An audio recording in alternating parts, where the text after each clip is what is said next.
Hi class, welcome back to our subject, organization and management. So previously, we've discussed the first chapter, which is the fundamentals of management. So under fundamentals of management, we've discussed the comparative advantage or the rules of engagement, which are the qualities, the service, the cost, the speed, and the innovation. So we also tackled about the nature of management and the importance of management. So right now, we're going to discuss the next lesson, still under the chapter 1, Fundamentals of Management. So we're going to discuss lesson 2, Managers, Commanding Officers. We have discussed last lesson 1 that business environment are like battlefields and the business organizations are the one in combat. So right now, we're going to discuss the commanding officers of each business organization in those battlefields. So we're going to discuss the functions, the roles, and the skills of a manager.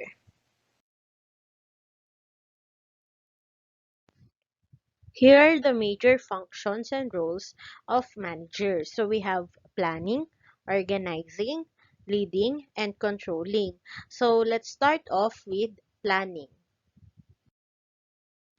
The first role or function of managers or the commanding officers is under planning. So planning in organization and management is a way of delivering strategic value. So how can you deliver this strategic value? So we have different planning tools that are being used by the manager. So here are the following planning tools.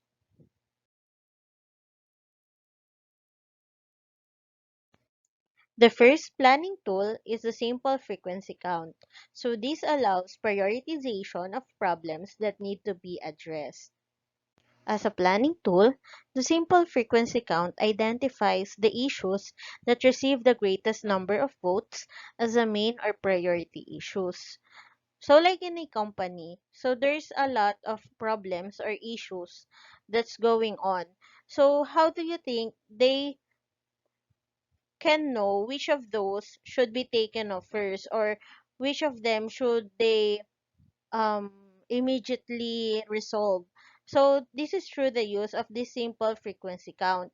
So from the most complicated one to those least complicated problems, so they're going to identify those so that for the complicated ones they can immediately resolve them. And as a manager, we need to prioritize first those who are urgent or those who can affect the company big time. So this simple frequency count can be really useful as to the managers. The next one is Flowchart. So Flowchart is a tool that puts the key processes in symbolic patterns that are easy to understand.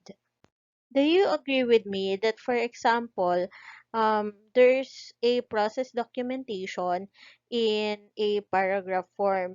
So sometimes it is really hard to understand it, or you really consume a lot of time in understanding those process documentation in paragraph form. But if you use this certain flowchart, so it helps you to understand easily the processes within those documentation. So through the symbols, so these represent the relationship sequences between and among different tasks. So it will be easier for the readers or for those who do the process to really understand the concept and the flow of the process by using this flow chart. So one example of this flowchart is the functions of management. So as you can see, for the first one, we have planning, and then going to organizing, coordinating, and staffing, and then going to directing and controlling. So upon the directing and controlling, there's an arrow going to organizing, coordinating and staffing. So that's the change in procedures. Because upon the directing and controlling, you can identify certain issues or problems that need to be improved or that should be taken note of. So there's a change in the procedure on how you organize or how you coordinate in a certain organization. So so we go back to directing and controlling, and then we go to the final one, which is evaluating. So as you can see in this flow chart, there's also a arrow going back to planning, and there's a note that it is revision in plans. It is because when you're done evaluating of what happened, so you can identify those that are need to be improved or those that are should be changed according to the previous plans. So that's why you're going back to planning. So this is an example of flowchart.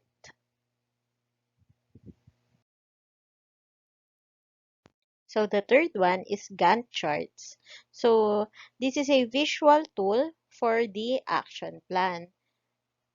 So these Gantt charts are very useful in scheduling and planning projects. So why? So let's see the example of this Gantt chart. So in this Gantt chart, as you can see, um, on the rows, there are the tasks listed or the action plan. And then for the columns, there are the weeks or the timing on when those action plans or tasks should be done. So for example, on task 1, it should be done from week 1 up to mid of or about the end of week 3. So this Gantt chart is really used for planning and scheduling those different tasks in an organization. So which are the tasks that should be end by this time or when we will be starting this task. So this is the use of this Gantt chart. So always remember the emphasis of this Gantt chart is always on the what and when answer. So what are the tasks that should be done or and when should we do it? So that's Gantt chart. So another planning tool that is being used by managers is this activity network diagram or AND. So this planning tool is used to diagram activities in sequence from start to finish. For example, let's see the diagram in the next slide. So this is an example of activity network diagram. So we can see these different series of tasks or activities and then the schedule or the time for those tasks to be done. So we can see excavate and then foundation and then frame. And then after the frame, so we can start all together the roof, the electrical, and the masonry. So before we can do the interior and exterior, so the roof should be done first. And also the landscape, so we can only do that after the exterior is done. So as you can see, the series of activities here is being presented through a diagram and being presented on how many days that should they do that or to do the activities. So we can also see the critical path or kung saan yung may pinakamatagal na magiging process. So, na-identify dito is from A, B, C, D, G. Because, as you can see, on letter G or interior, you will be consuming 10 days. So, from the start to end, kung ano yung pinakamatagal yung time na magagamit, so that will be the critical path. So, it is important for managers to know that. So this is a very useful planning tool for managers. Last planning tool is plan, do, check, act, or PDCA cycle. So it is a problem-solving model. So it is also called as the improvement storyboard model. So bakit kaya ito yung sinasabi na improvement storyboard model? So let's see the example in the next slide. We can see here in this cycle from plan, do, check, and act. So first we plan. So under plan, we select the problem. And then we describe the current situation surrounding the opportunity. And then after that, we can describe all the probable cause of the problem and agree on the root cause. And then next, we develop an effective workable solution. And then we can do now or implement the solution. So in the planning side, we we usually do or we identify what is really the problem and what is our current situation and what are the root cause of that problems and how can we work on that problem. And then onto the next step, so that's the do or the implementation of our solution. And then to the next one, or we check or we review the results of the change, or we check our if our plan is effective or there are still certain areas that is not being addressed to. And then next one is we reflect and act on the learnings. So on the act part, so we reflect if the results or what we have done is enough or um we still need to do more things in order to address that certain problem or if we need to improve more. So this is the plan, do, check, act cycle. So it is the problem solving because it is you really identify the problem first and then up going to the solving that problem and then reflecting if you've done really the correct thing or if you need to improve more. We're done now in the first major function or role of managers, which is under planning. So we're going next to organizing. Another major role or function of managers is under organizing. So it is building a dynamic organization.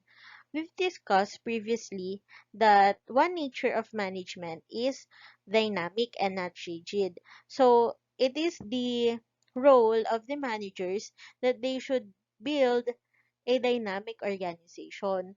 So dynamic meaning a group of people that can really or that can adapt to change or different activities and can progress.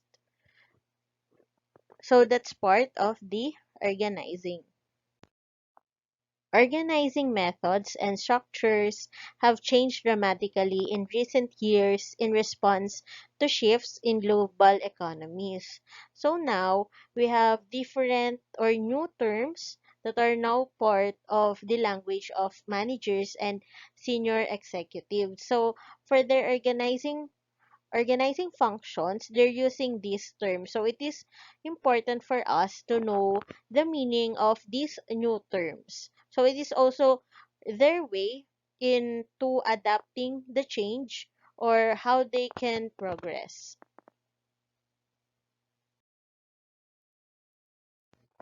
The first one is downsizing.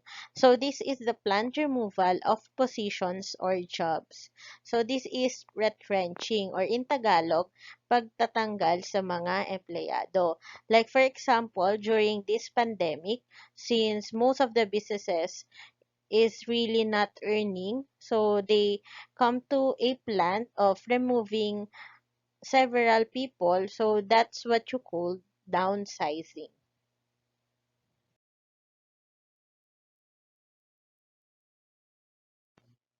Next one is right sizing. So this means the efforts at achieving an appropriate size for effective enterprise performance. So this one is the kabaliktaran of downsizing.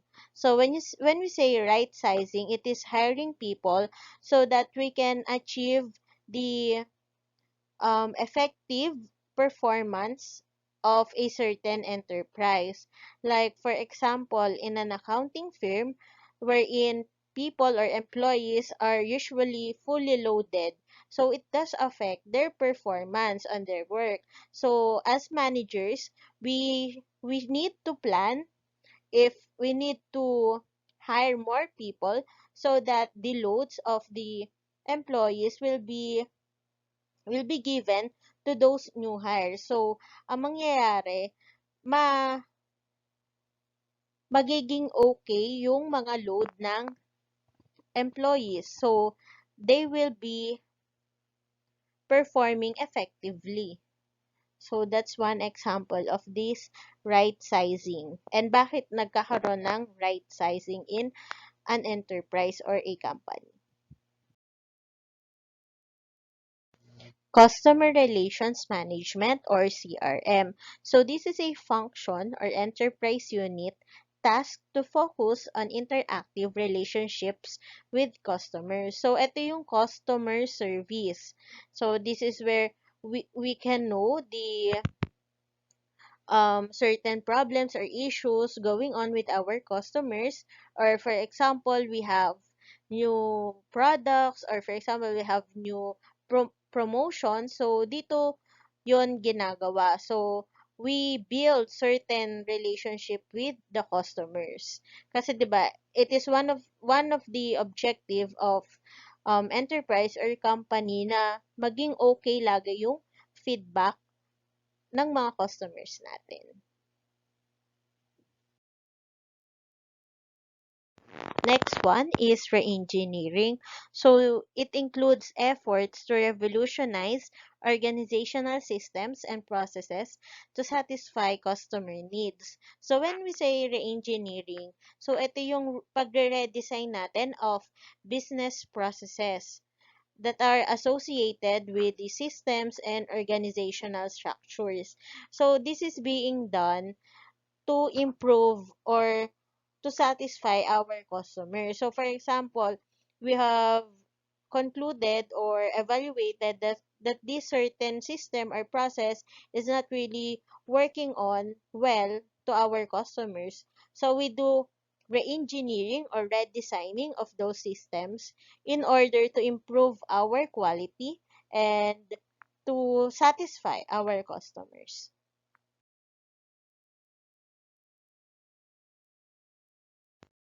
So TQM or Total Quality Management. So this is an integrative approach to management that supports the realization of customer satisfaction.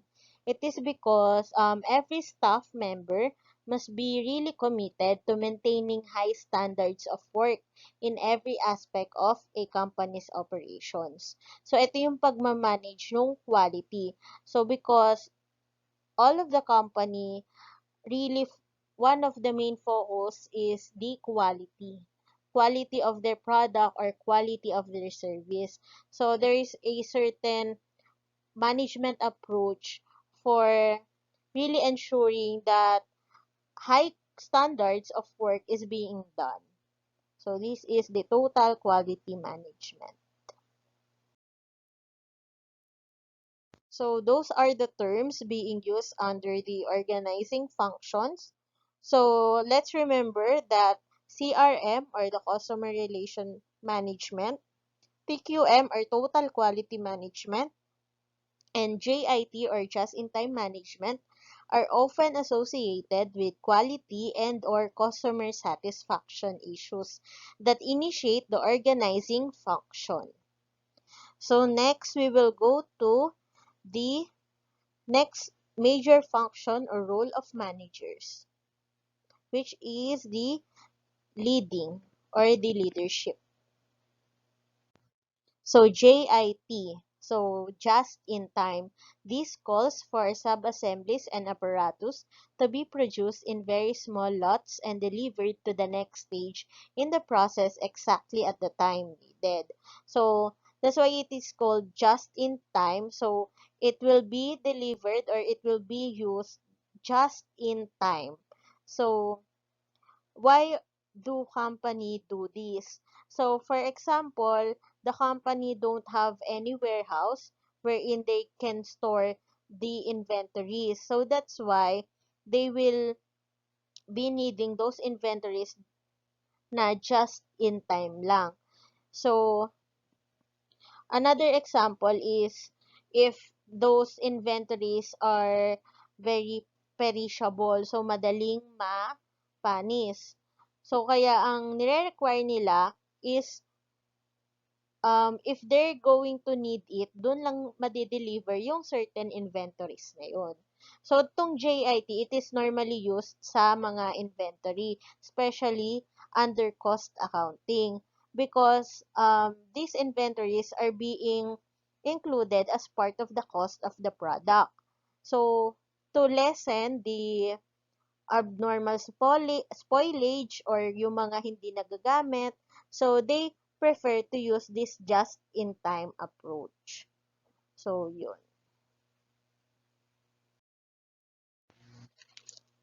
So, the next one is leading.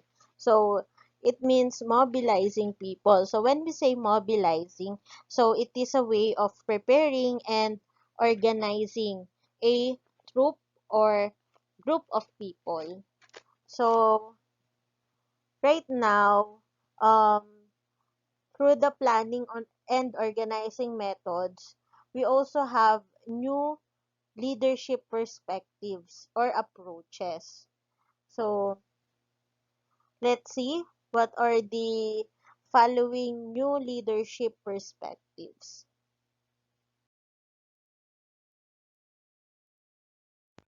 The first one is charismatic leadership. So, charismatic leaders are dominant, self-confident, and convinced of the ethical decency of their beliefs. So they are able to stimulate a sense of adventure and enthusiasm in their followers. So one most admired example of this charismatic leadership is Martin Luther King and his dream of a better world. So when we say charismatic leadership, so there's a sense of adventure and enthusiasm. So, yun yung naibibigay mo sa group of people that you are organizing or that you are leading. Charismatic leadership style relies on the charm and persuasiveness of the leader. So, what sets apart yung mga charismatic leaders. So, they are essentially very skilled communicators. So, it is very important when you're a leader that you're also a communicator. And also, they are the individuals who are both very verbally eloquent, but also at the same time, they communicate to followers on a deep emotional level. So they are identified in times of crisis and exhibit exceptional devotion to and expertise in their fields. Kasi nga, itong mga charismatic leaders, they follow a certain commitment or meron talaga silang purpose on why they're doing this. That's why they're very committed to their purpose. So we're done in the leading function or role of managers. So now we're going to controlling. They stimulate the qualities of the people under them through, for example, um, giving them certain trainings or letting them lead on a certain project in order to stimulate the qualities that they have. So, transformational leadership is also making the people that you lead into a better version of themselves. So next one is transformational leadership. So this is characterized by charisma or charismatic leadership traits. So this is what we've discussed earlier. And then next, aptitudes or capabilities of giving their followers individualized attention. So it means they're not just focusing on a certain individual, rather they give attention to everyone or the people under him or her. So also, under this leadership, they are intellectually stimulating qualities. So, they're stimulating the qualities of the people they are leading. So, we're now in controlling. So, when we say controlling, it is also earning and changing. So, because of the negative connotation for the term control, resistance and the need for collaboration is anticipated. So, senior executives have diverse approaches to elicit cooperation for control systems that help overcome or manage its negative implications. So, here are the following.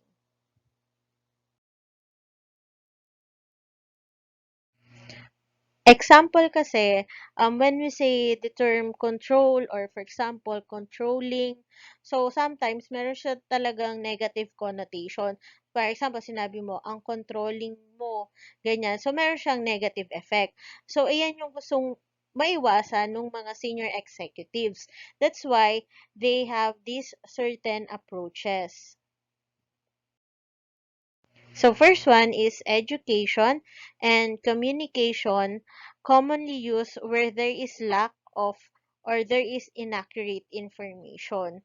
So as part of controlling someone or as part of the controlling function, so kailangan meron ka din proper communication lalo na if yung mga naunang information doesn't suffice all of the things that should be discussed. So, yun. So, proper education and communication.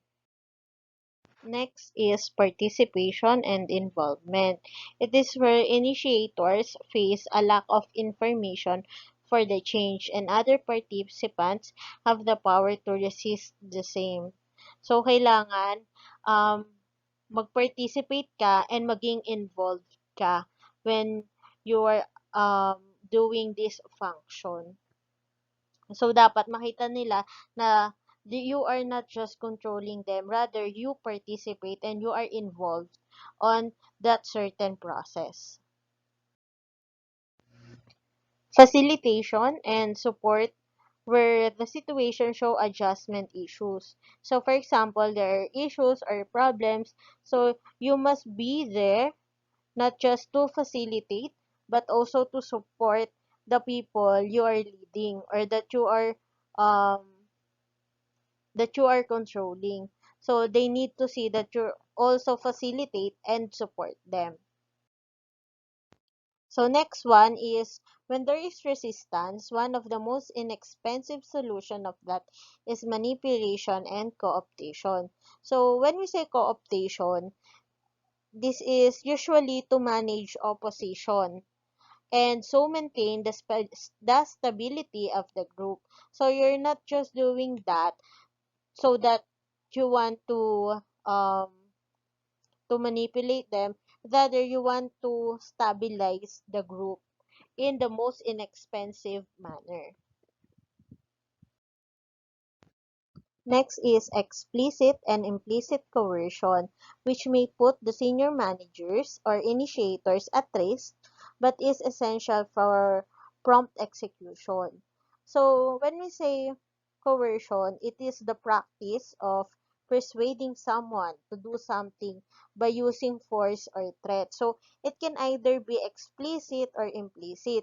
So, it is really risky coercion. But sometimes, or if the um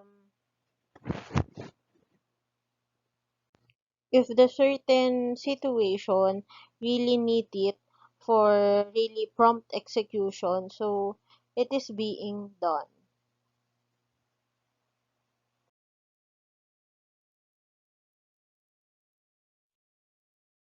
Again, class.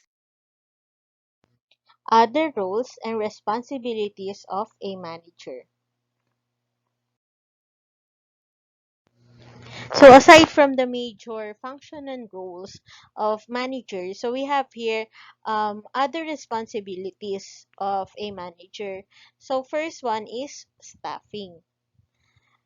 So and Again, class. The four major functions and roles of managers are planning, organizing, leading, and controlling. other roles and responsibilities of a manager. So aside from the major function and roles of managers, so we have here other responsibilities of a manager. So first one is staffing. So under staffing, we tackle mostly about the employee turnover.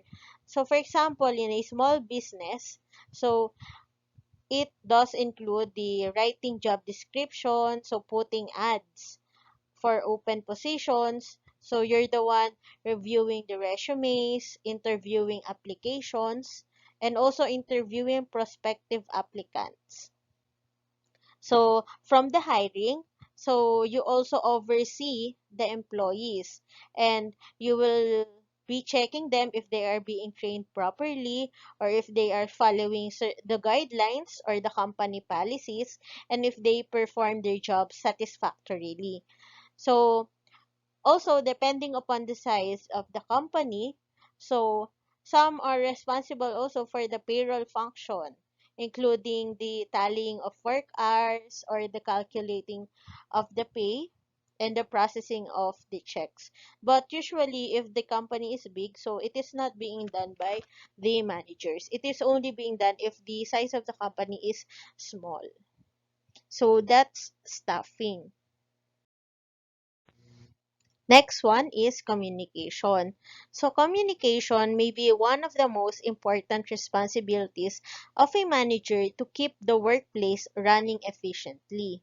So when we say communication also, um, we must communicate to the employees the mission and the goals of the business and what is expected of them to achieve those results. So, in small medium enterprises and also large companies, the manager should understand the directiveness coming from upper management and must be able to translate them to the staff so that they will be all on the right track. So, through them, para nagkakaroon ng connection na din yung upper management and yung mga staff. So, because they're the one relaying the message or the goals or the missions of the company. So, aside from that, so the manager should also be able to resolve conflicts, motivate employees. They should interact with the public on behalf of the company and preserve customer relations. Next one is training. So in training, the manager schedules orientation of new employees and also subsequent training to perform better in their job. So they should assure na the employees have proper trainings from the start and up to the or during the time that they are in the company. So they should also evaluate the progress on the or regular basis to determine whether or not additional training is required. So it technically means about the progress of a certain employee. So it does not mean magiging stagnant or kung ano yung alam ng employee nung pagpasok niya, pag-alis niya, iyon lang. So, the manager should assess the progression of a certain individual or the employees under him or her. So, it is also the responsibility of a manager to identify who are candidates for promotions or advanced positions in the company. And aside from that, they should create career goals and plans to attain them.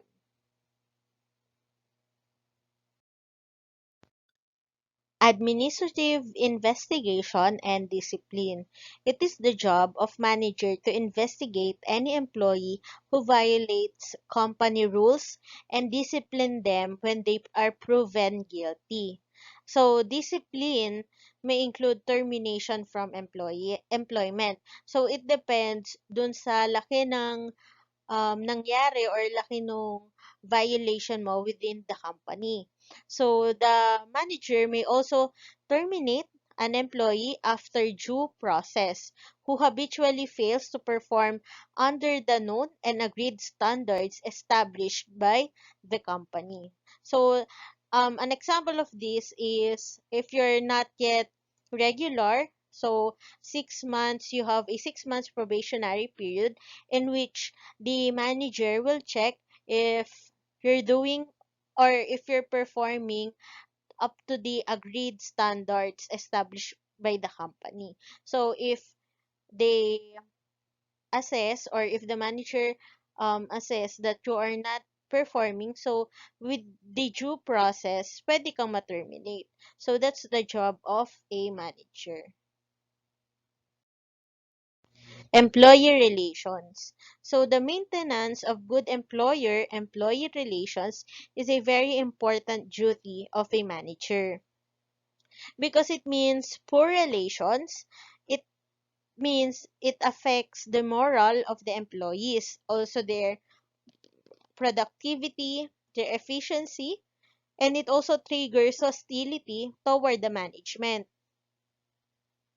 It is also therefore bad for the business because we all know that if the employees are happy, so it is proven that they are motivated and they are more productive in the workplace. So, for example, during this pandemic, so the of course, maraming nangyayari, so it is very uncertain, so it is very delikado to travel from your house or your home to the workplace. So the manager decided to approve the work from home situation. So sila yung nagre-rely sa mismong employer na it is better to do a work from home.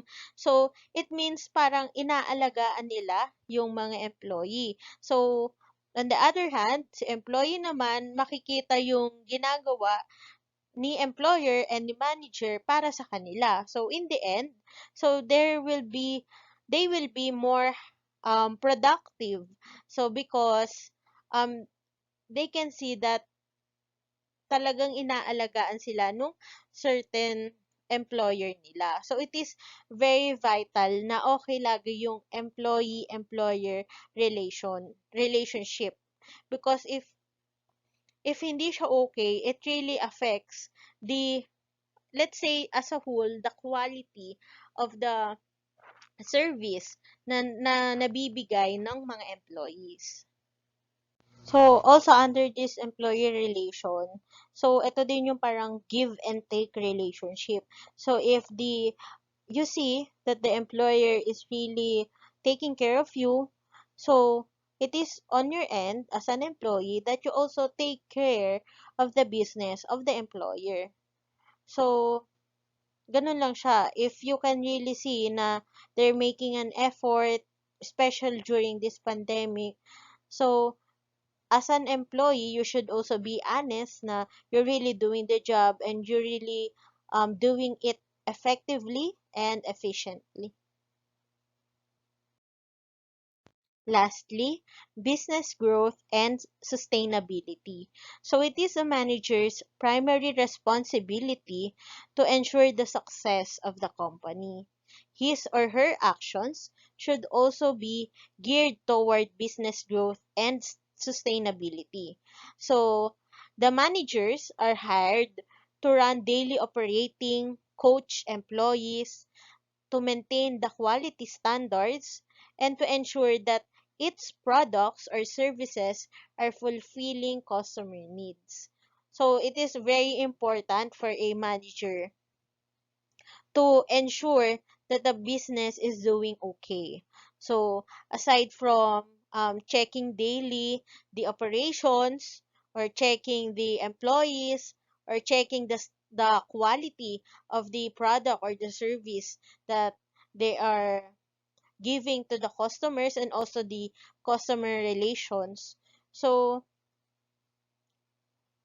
it is also for the managers to constantly review the company's financials, the budgetary, and the production goals. So if the company falls short of its goals upon review through the application of the measurement yardsticks, the manager has to make the necessary adjustment to get back on track, because it is very important not only for the managers, because it is their job, but for the organization as a whole, that the business is okay and sustainable, and that the business is growing also. So so yeah, for an overall, it is for the business growth and sustainability. Management levels, chains of command. So under management levels, we have the top level management managers, the middle level managers, and the front line managers.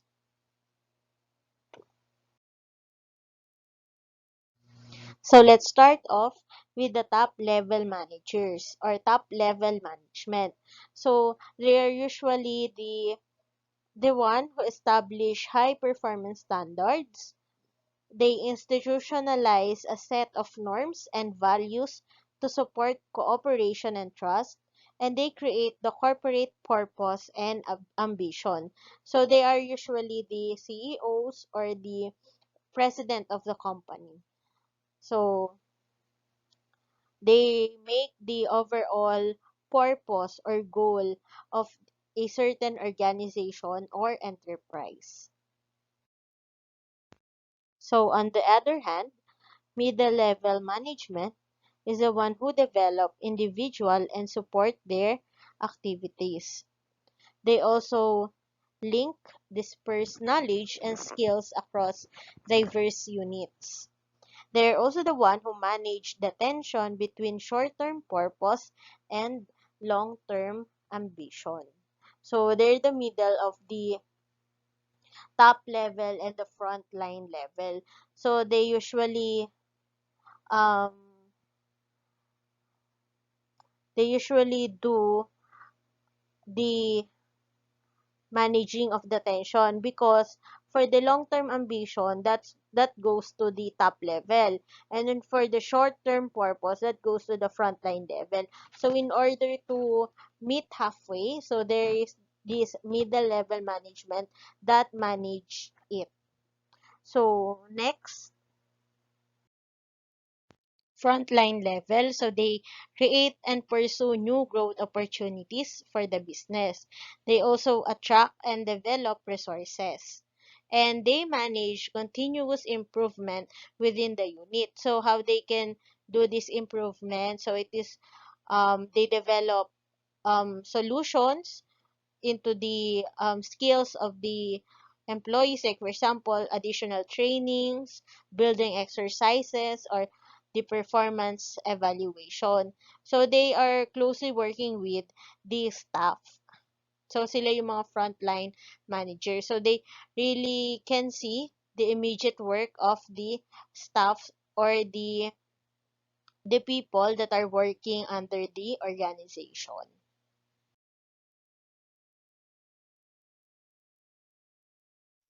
The management level The management levels, the top level managers, the middle level managers, and the frontline managers. So, since as a manager, the most important thing that you are doing is decision making. So, according to Deep and Sussman, they suggest solutions for management challenges in their book Act on It. So, through the ACT acronym, so we can have a better decision making. So, first, we analyze yours or our situation. And then we choose the best strategy. And then we track our choices. So, for analyzing the situation, kung ano ba yung situation na meron ka, kung bakit ka nandun, so what are the root cause, and then next is choose your best strategy. So, when you have all the strategies that you can do, so you need to choose kung alin yung pinaka mas maganda or umaayon dun sa situation na meron ka. And then, track your choice. So, dun sa mga strategy na yon, so you will be really choosing and going onto the track dun na pinili mo. So, yun yung parang effective way of how we do decision making when especially when you are a manager.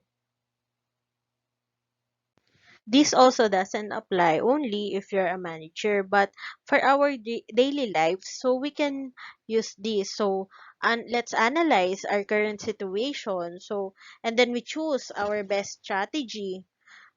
So, kung ano yung pwede natin gawin para dito sa situation na meron tayo, and then we track our choices. So, always remember this. So, it doesn't only useful for managers, but also we can use it in our daily lives.